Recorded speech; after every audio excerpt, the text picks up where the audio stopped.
عاملين ايه؟ صباح الخير. عاملين ايه؟ وحشتوني والله. احنا النهارده هنبتدي روتيننا من الصبح. هنعمل دورة غسيل كده. اول حاجة نعملها، انا اصلا بحب ابيت انقع الغسيل من بالليل، بس ما كنتش فاضية، يعني كنت بذاكر مع عيالي وكده فعملت اول ما صحيت الصبح. حطيته كده ياخد يتنقع لحد ما اخلص اللي ورايا خالص. هنا انا كنت هعمل، انا الاول اصلا كانوا عايزين همبرجر، يعني ما اعرفش هو ماله، قرفته عامله ليه كده، كل ما اجي اعمله حاجه تانية يطلبوا، يعني اللي جام يعني يتغدوا معانا يطلبوا حاجه تانية. فجابوا لي بانيه وجابوا لي مكرونه، يعني نعملوه يعني النهارده.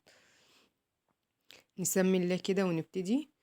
هنا انا جبت البانيه بغسله كويس وهنقعه زي الفراخ بالظبط، زي ما بنقع يعني لما يكون عندي فراخ، بميه وملح وخل وليمونه وشويه دقيق، معلقتين دقيق كده حلوين بس. ولما بكون بعمل حاجة بالفراخ او اللحمة اي حاجة لازم اغسل ايدي كل شوية، يعني عشان فيها بكتيريا وكده. وهنا هغطيها واسيبها تتنقع شوية.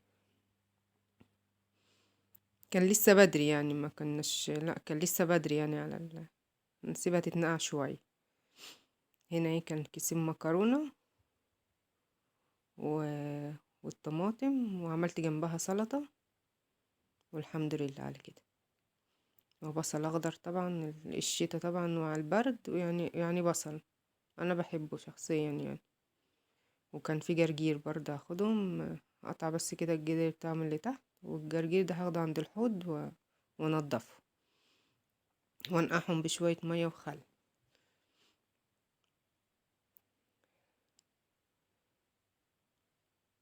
هنا كانت الفراخ اتنقعت، يعني اخدت بتاعت نص ساعة كده. هعمل لها بقى التتبيلة اللي انا احطها فيها، تقعد يعني قعدت بتاع ساعتين، لا زيادة كمان عن ساعتين شوية. هنا انا جبت شوية لبن وحطيت عليهم معلقتين خل كبار وليمونتين برضو كبار. اول ما طبعا اللبن اول ما تحطي عليه خل بيبقى عامل زي الزبادي كده، بيتقل شويه. وهحط عليه معلقه دبس رمان وصويا صوص وشويه ملح بفلفل اسمر، ومعلقه بهارات فراخ وظرف كنور. انا مش على طول بعملها ببصل، يعني ابشر لها بصل، لا لو عندي ميه بصل بحطها لها. دي بهارات الفراخ، واحط لها ظرف كنور، معلقه فلفل اسمر.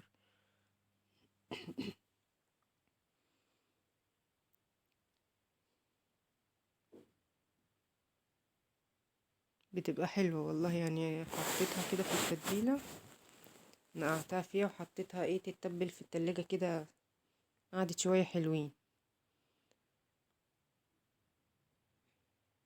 برضه هسيبها ورا اطلع اشوف اللي ورايا.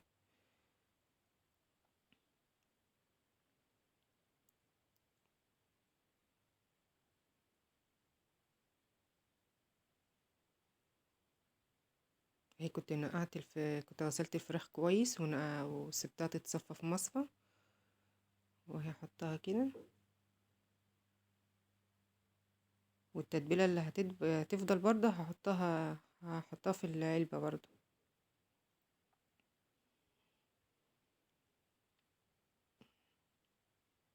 واقفل عليها كويس وادخلها التلاجة.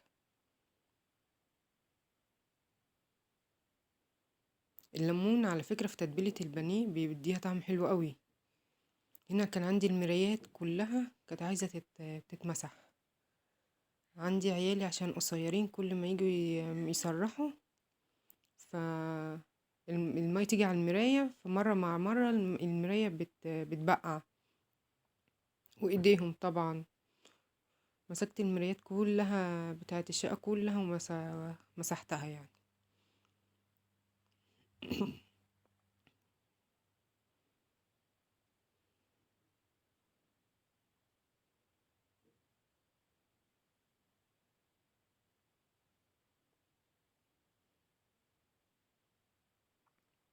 أكد كده عليها. هنا المراية بتاعت الصالة، أنا كنت مروقة الصالة هي لو شايفينها من المراية، ومخليها زي الفل وكنسة ومخلصة كل حاجة بدري يعني الحمد لله. بس هنا همسحها وافرشها واخش اشوف ايه اللي هعمله في المطبخ يعني. هنا هسلق المكرونة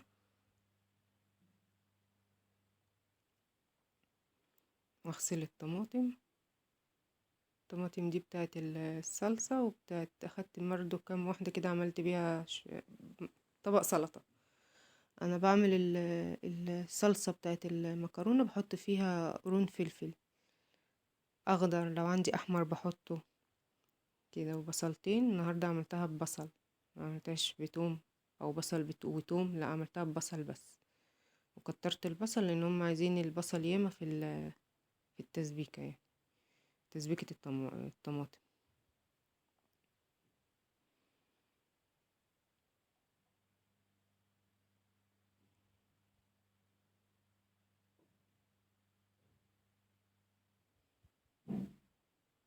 هنا كانت المية غلت، حطيت شوية زيت ومعلقة ملح كبيرة، وانا هنزل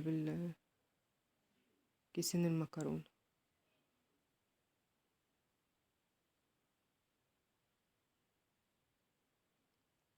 هنا اعمل الفيجيتا، كان يعني عدى وقت كبير. انا بجيب الفيجيتار سايب، في حار وفي عادي، ده الحار، وبحط عليه معلقتين دقيق كبار. انا ما بعملش البانيه ببيض، ما قليل يعني اول ما عملته ببيض، بس انا بحبه من غير بيض، والله كان طعمه حلو قوي يعني. ما لا، ما بحطش عليه بيض يعني، نص معلقه فلفل اسمر، وبحط شويه شطه وخلاص كده. ما لا، باخد من التتبيله اللي فيه، والله ما يعني الكفر بتاعها ما تفكش ولا اي حاجه. ليه؟ لان انا خلصت وحطيته في الفريزر، كان لسه قدامي بتاع ساعة على الغدا، لا رحت حاطاه في الفريزر. لو كان في اكتر من كده يعني، كان في 4 ساعات ولا حاجة، كنت حطيته في التلاجة عادي. لكن انا لا، حطيته في الفريزر، ومفيش حاجة اتحطت وقعت في الزيت. يعني لو كنت اعرف كنت وريت لكم الزيت، والله الزيت نضيف زي ما هو، ما في حتة فيجيتار حتى وقعت ولا الكفر منه وقع. انا كنت هنا اخدت شوية مية سلق مكرونة، انا ما استخدمتهاش كلها، انا استخدمت شوية صغيرين منها. هنا حطيت معلقتين كبار زيت، واقطع البصل. هقطع تقطيع حلو يعني، لا صغير ولا كبير يعني، حلو يعني، هما بيحبوا البصل فيه واضح.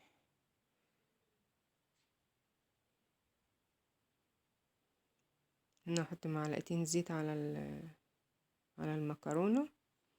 انا ما بغسلهاش قوي يعني، لا ده انا بس عشان كانت المية سخنة نازلة في الحوض يعني، سميت كده ونزلت المية السخنة يعني عشان غلط على الحوض يعني. انا حطيت معلقة كزبرة ناشفة، ومعلقة فلفل اسمر، ونص معلقة سكر، ونص معلقة كمون، واسيبها تتسبك. هنا كانت خلاص فاضل لها حاجة بسيطة. هنا كنت بسخن الزيت، هنا بس طلعتها من الفريزر. والله كان شايفين الزيت اهو، يعني كان جميل والله، ما وقعش منه يعني. هتشوفوا الكفر بتاعه في الاخر اهي، المكرونة اهي مفرفرة خالص اهي، وهي الشكل النهائي. يا ريت يا حبايبي متنسونوش في اللايك والاشتراك في القناة. يا رب الفيديو يكون عجبكم. السلام عليكم ورحمة الله وبركاته.